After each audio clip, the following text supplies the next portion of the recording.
E aí, gente, tudo bem? Sejam bem-vindos a mais um vídeo aqui do Parabólica. Eu sou o Pedro Renó, professor aqui do canal, e está chegando o nosso momento, de garantir a nossa vaga na universidade no próximo ano, seja lá qual for o ano, se você está vendo 2018, 2019, 20, 2050. Ok, o tema de hoje a gente vai falar sobre identidade nacional brasileira, ou a construção da identidade nacional brasileira. Eu escolhi esse tema porque é um tema muito importante que é bastante cobrado no Enem e outros vestibulares, e é um tema que ajuda a fazer redação. Deu um barulho aqui, deu um bip aqui, alguma coisa assim. É um tema que ajuda a fazer redação de alguma forma.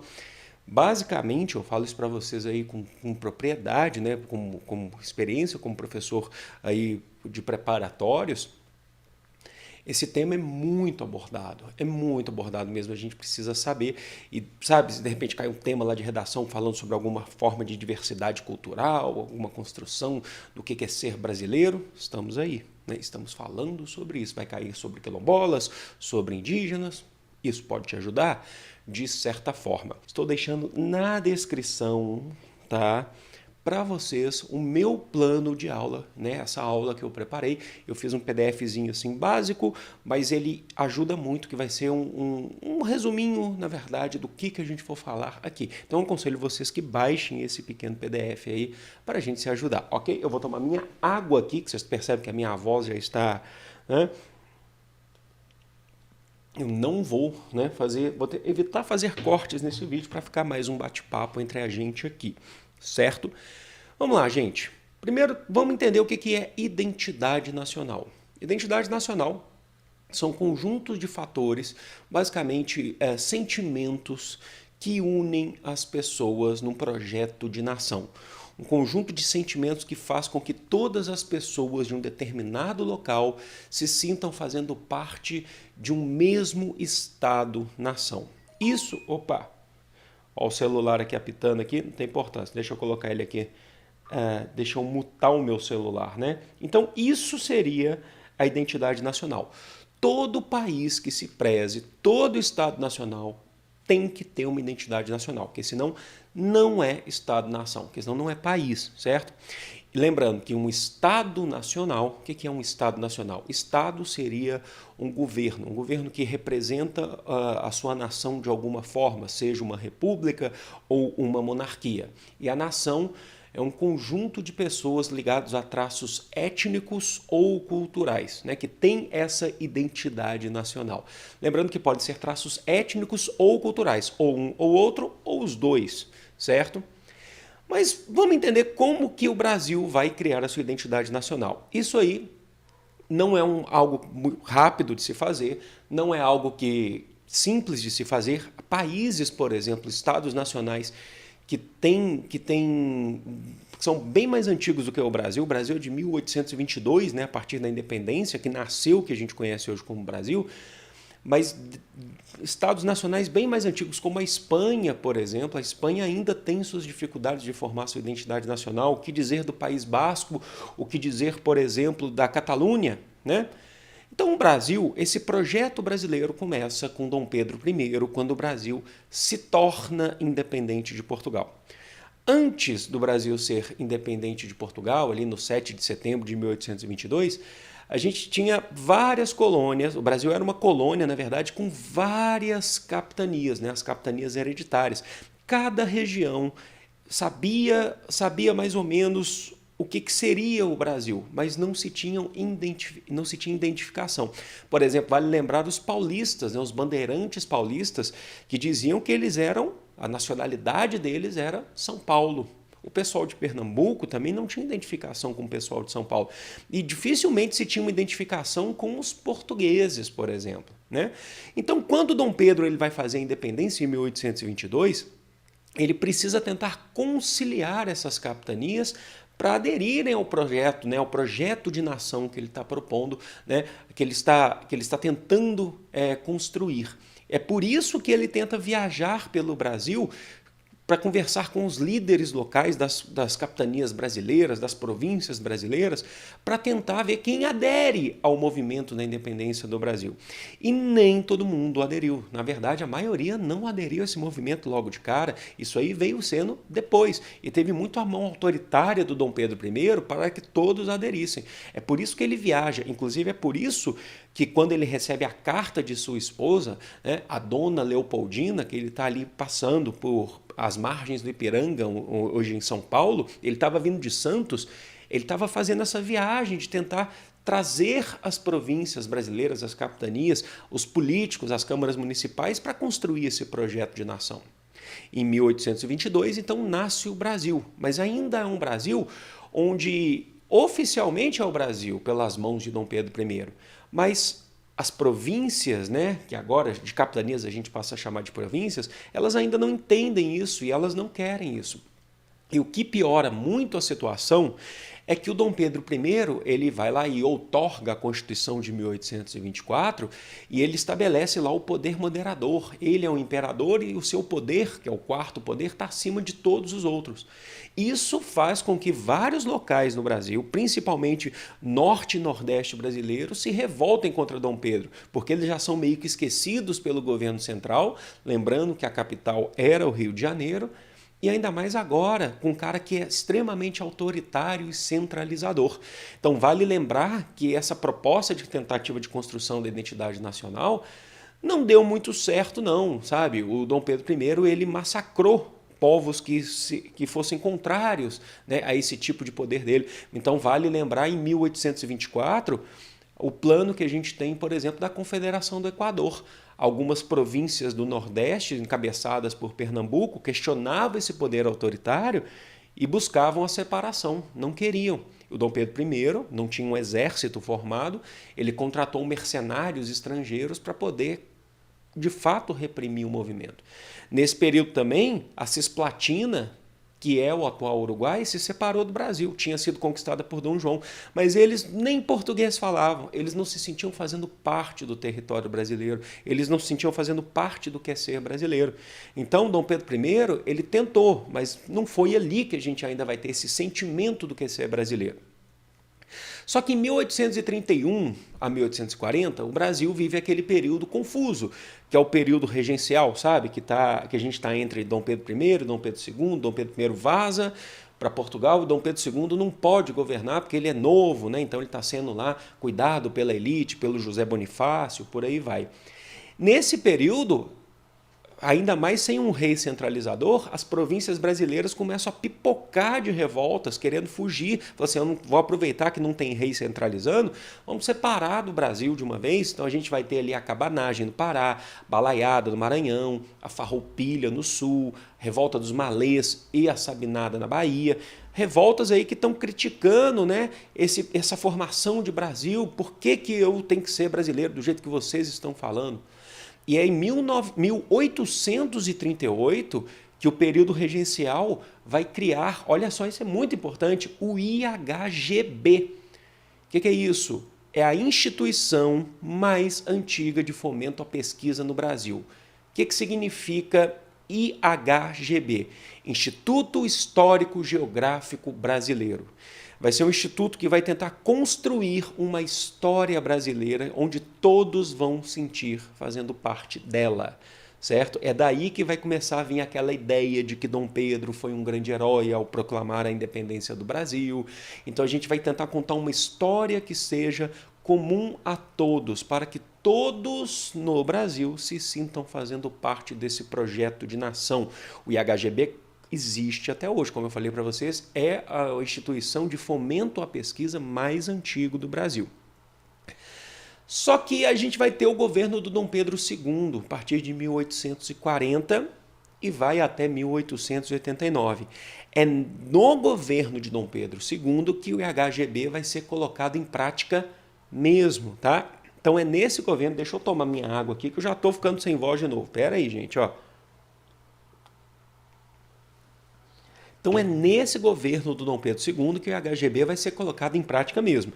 Então é ali que a gente vai ter, por exemplo, encomendado pelo Dom Pedro II, né, o quadro do famoso Independência ou Morte do Pedro Américo, que foi concluído, se eu não me engano, em 1889, que é para mostrar o quanto que Dom Pedro I, o pai de Dom Pedro II, foi um cara que proclamou a independência e fez a ideia do que é ser brasileiro, né, esse sentimento de nação.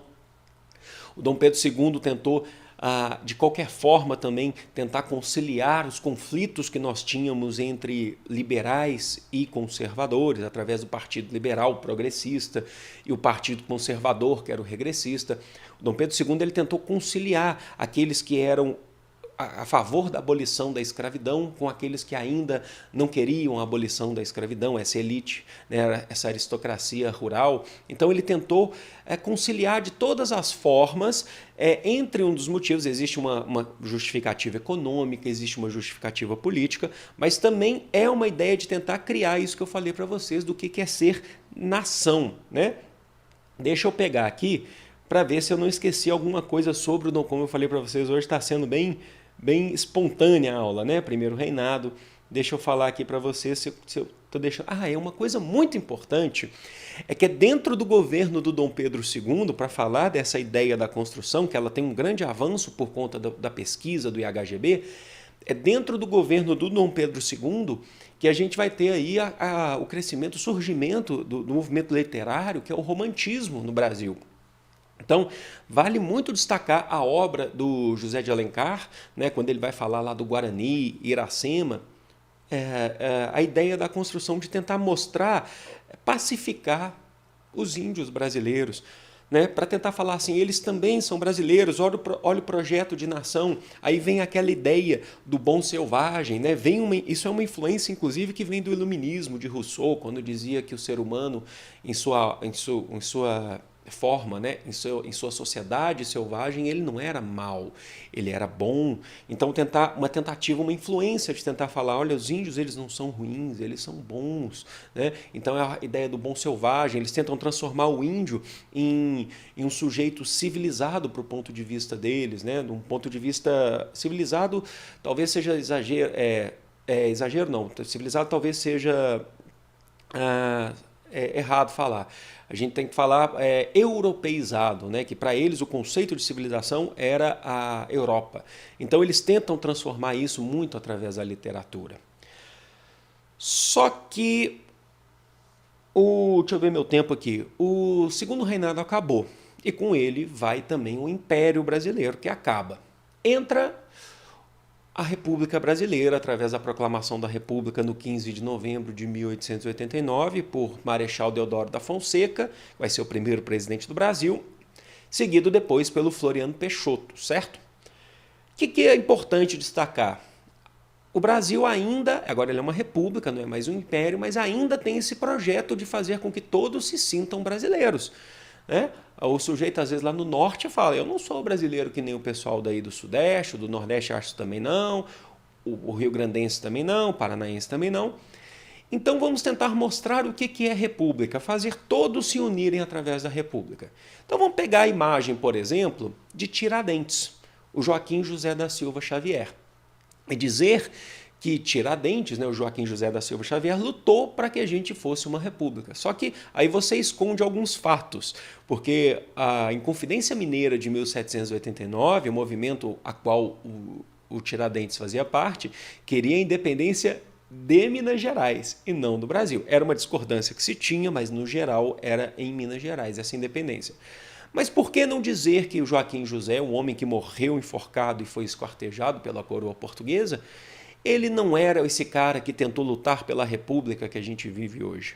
Inclusive, ele não tinha nenhuma semelhança com um Messias, né, com Cristo. Né? Essas imagens que foram construídas de Tiradentes como Messias foi justamente para poder apelar à população que era muito carente, muito católica, muito cristã, mesmo que a gente agora esteja vivendo um estado laico da separação entre igreja e Estado, mas isso faz com que as pessoas comecem a identificar Tiradentes como um Cristo e falar assim, nossa, é verdade, a nossa história é importante. Olha só o IHGB atuando para fazer unificar o nosso passado, tentar unificar a nossa história. Só que, gente, passado o tempo, a gente chega lá já na década de 30, né, o período do governo Vargas, E a gente vai viver um período importante na história, onde o Brasil ainda não é um Brasil, onde a gente ainda está falando de culturas diversas, né? Uma colcha de retalhos, esse é o termo que a gente precisa utilizar. O Brasil é como se ele fosse uma peças, né? Várias peças que montam um mosaico ou uma grande colcha de retalhos. E é aí que na década de 30, a gente já está dentro do governo de Getúlio Vargas, ele vai criar lá o Ministério da Saúde e Educação, e através da educação que ele vai padronizar o ensino brasileiro. Olha, a história a ser contada, os currículos, né, a serem apresentados na educação serão esses. E na história brasileira vamos entender o que é o Brasil. Esse objeto, né, de identidade, né, esse objeto de estudo, vamos entender a história do povo brasileiro. Então é dentro do governo Vargas que a gente vai ter talvez o maior avanço dessa construção do que é ser brasileiro. E é ali mesmo que, por exemplo, a gente vai ter a obra, uma obra grandiosa do antropólogo Gilberto Freire, né, que vai escrever La Casa Grande Senzala, que é uma verdadeira bíblia no tamanho, né, que ele vai falar sobre o que é ser esse povo brasileiro, essa formação, né, desse povo brasileiro que é miscigenado, a mistura de várias etnias, só que ele vai tratar, né, tudo isso, né, como naquela atual situação, como um processo que levou a uma democracia racial. Quer dizer que nós somos um povo feliz, né, que a gente tem várias misturas aí no nosso passado, mas nós somos um povo extremamente feliz, que vive numa espécie de democracia. Essa ideia dele vai ser discutida mais para frente, como outros sociólogos e antropólogos, ou Florestan Fernandes, por exemplo, que vai falar que a gente tem desigualdade. Essa democracia, na verdade, ela não existe. A desigualdade social no Brasil, ela está ligada, infelizmente, também à desigualdade racial, certo? Só que dentro do governo Vargas mesmo, a gente até fez um vídeo esses dias respondendo questões do Enem, foi dentro do governo Vargas que a gente está precisando buscar esse objeto, né, essa ideia de nação, que é ali que, por exemplo, o hino nacional, que foi construído em 1831, o hino do Brasil, né, ele ganhou o status de fato de oficial. É saindo da República Velha e entrando na Era Vargas, que a gente ganha esse status do que é um hino nacional, né? A gente ganha mais um símbolo oficial para o Brasil que nos une. Por exemplo, quando toca um hino nacional em algum lugar, você sabe que é um hino do seu país. Né? Se você tem uma outra pessoa, você está fora do Brasil e o hino nacional toca e você percebe que alguém está cantarolando o hino nacional, você identifica enquanto brasileiro logo de cara, né? É assim que funciona? Então, basicamente é isso. E também é muito importante porque tem fatores culturais que estão brotando no Brasil, né, como, por exemplo, o samba, que ele começa a crescer. A gente tem um incentivo a isso no governo Vargas, porque o samba é um fator cultural que vai unir a população brasileira. Outra coisa importante é o futebol. Foi durante a Era Vargas que o futebol brasileiro se profissionalizou. Antes ele era amador, ele se profissionalizou, ganhando uma liga, né, ganhando várias ligas, os salários, né, dos jogadores. Não basta simplesmente saber jogar bola, agora tem que passar por um processo de inscrição, ser profissional. A gente vai ter as federações ou as confederações, né, de desportos, né? Então começa a surgir isso porque o futebol brasileiro, que no Brasil especificamente surgiu na elite brasileira, começou a ganhar as massas. E o Vargas profissionaliza porque vê que isso é um fator de identidade. E aí o Brasil começa a construir a ideia de, lá na frente, ganhando as Copas do Mundo, de ser aí considerado, né, pelo menos ter um apelido de o país do futebol, de fato, né? Então, isso é muito importante. Dentro do governo Vargas, a gente vai ter, por exemplo, também a presença dos sertanistas, o trabalho dos sertanistas, que são pesquisadores que andam pelo Brasil, pelos sertões do Brasil, desbravando regiões ainda pouco exploradas, para conhecer o território, que tem um conhecimento grande do interior do Brasil. Destaca-se dentro do governo Vargas, por exemplo, os irmãos Vilas Boas, né, que saíram em busca das etnias indígenas, né, para tentar mostrar, né, para o brasileiro conhecer um pouco da cultura dos indígenas brasileiros. Eles têm uma importância fundamental na formação da FUNAI, por exemplo, né? Então isso é muito bacana de se entender, vocês concordam? Que a gente está construindo aos poucos, desde lá do tempo de Dom Pedro I, a gente está tendo essas tentativas de construir o que é ser brasileiro. E aí, para fechar essa parte, né, do Vargas, é dentro do governo dele, que a gente já está dentro do Estado Novo, da ditadura, que ele precisa fazer com que todos os brasileiros não só entendam o que é ser brasileiro, mas exaltem esse projeto de nação. Então a gente vai ter construção de obras culturais muito importantes, como por exemplo o Aquarela do Brasil, do Ari Barroso, que diz: abre a cortina do passado, né? Brasil, para mim, Brasil, entenderam? Então, assim, você tem músicas, né, que vão fazer no caso do Ari Barroso, a gente está falando aí de uma música que é um samba exaltação, que exalta as belezas do povo brasileiro, da fauna, da flora brasileira. É dentro desse período do Vargas também que o Brasil começa a ter aquelas relações complicadas, né, primeiro com a Alemanha, de Hitler, mas principalmente agora com os Estados Unidos, né, que a gente vai chamar de política da boa vizinhança, que os Estados Unidos precisava de apoios, inclusive para fazer uma guerra contra a Alemanha, e ele sai buscando apoios na América Latina. E é nesse período que o Brasil se dispõe a ser um aliado dos Estados Unidos em troca de uma ajuda financeira, que vai resultar em um apoio financeiro americano de fato para futuramente a construção da CSN, né, a Companhia Siderúrgica Nacional. Então essa relação, o Brasil abre as portas para os Estados Unidos e tenta mostrar a sua cultura para os Estados Unidos, para mostrar o quanto que o Brasil é importante também no cenário internacional. Então é ali que a gente vai ter, por exemplo, a Carmen Miranda, que era uma cantora portuguesa naturalizada brasileira, cantando música brasileira, fazendo um enorme sucesso fora do Brasil. Se eu não me engano, foi das personalidades mais bem pagas do show business, né, americano.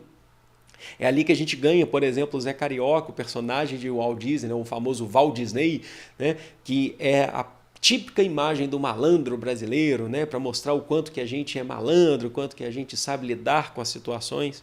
Então nós estamos construindo essa identidade nacional. Hoje, o que nós vivemos dessa identidade, dessa identificação que nós temos, quando você fala em samba, todo brasileiro sabe, você pode não gostar, mas todo brasileiro identifica, de acordo com o batuque que você está, né, o ritmo que você está ouvindo, você basicamente identifica aquele som como algo tipicamente brasileiro, né? Então a gente está passando por isso, a gente está aos poucos construindo essa identidade que nós temos hoje. Então, por exemplo, você pode sair da sua região e ir para qualquer outra região do Brasil e ver que existem sotaques variados no Brasil, mas que todos eles você se identifica enquanto esse projeto de identidade nacional. Vocês já saíram da região onde vocês vivem, foram para... Não precisa ser muito longe, não. Eu moro em Belo Horizonte, mas a minha família é do sul de Minas. Quando eu vou para o sul de Minas, o sotaque muda totalmente, né? Eu consigo identificar, por exemplo, o pessoal do sul que fala que tem um sotaque diferente, bastante diferente do meu, mas nós somos brasileiros, o Nordeste é brasileiro, porque nós construímos. E lembre-se, essa identidade nacional, ela tem duas formas de construção. Ou uma construção que vem de cima para baixo, como várias formas que eu falei agora para vocês, que é uma imposição do Estado para formar o que é ser Brasil, ou formar o que é ser brasileiro, ou pode ser também uma construção de identidade nacional que também surge dentro do povo. Aí o Estado assume. O futebol era da elite, mas o povo começou a jogar futebol. Então o Estado falou, a gente precisa assumir essa aí como identidade nacional. O samba é isso também. A capoeira é isso, por mais que a origem da capoeira possa ser na África, porque a gente a gente não tem a questão que se começa do zero. Nós temos muita originalidade no nosso jeito, na nossa cultura, mas a gente tem um passado, né, que é a base de tudo isso, né, que é a construção desse povo, certo, gente? Que vem da Europa, que vem da Ásia, que vem da África, isso é muito importante, que vem aqui dos povos que aqui já viviam, né, como os nativos, né, as etnias indígenas aqui. Então, hoje nós temos uma identidade nacional diversa e isso foi uma construção ao longo da história. Pensem bem nisso, acho que essa aula foi bem bacana, eu fiquei bem feliz. Foi mais rápido do que eu achava, estou vendo meu tempo ali, achei que eu fosse durar mais, que ia demorar mais para falar, mas a minha voz já está indo para o brejo, né? Lembrando que eu estou deixando aqui, né, na descrição para vocês baixarem o PDF das coisas que eu falei, tem algumas coisas a mais inclusive, mas vocês vão lá, leiam esse PDF, façam um resumo sobre esse tema.